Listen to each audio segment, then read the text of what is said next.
10 कंवारियों की तमसील।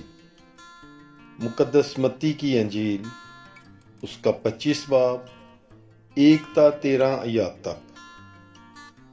तब आसमान की बादशाही उन 10 कंवारियों की मानद होगी जो अपनी मशलें लेकर दुल्हा के इस्तकबाल को निकले। उनमें से 5 बेअक्ल और 5 अक्लमंद थीं।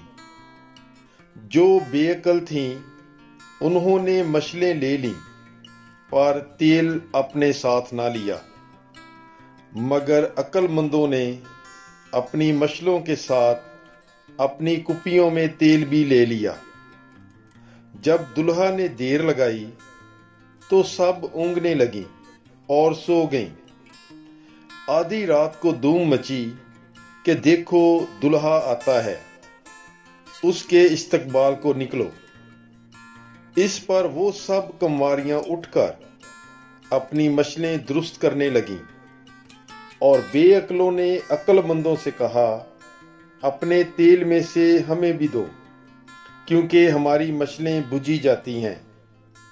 अक्लमंदों ने जवाब में कहा, शायद हमारे तुम्हारे दोनों के लिए काफ़ी ना हो, तो बेहतर ये है कि बेचने वालों के पास जाओ और अपने वास्ते खरीद लो।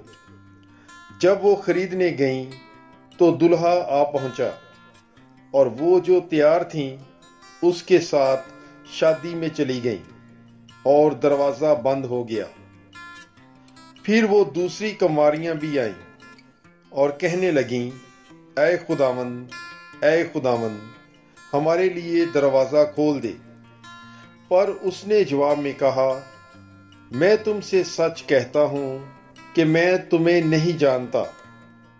इसलिए जागते रहो, क्योंकि तुम ना उस दिन को जानते हो ना उस घड़ी को। पाकलाम के पढ़े और सुने जाने पर खुदावंद की बरकत हो। खुदा का शुक्र हो। God bless you. Bible is life.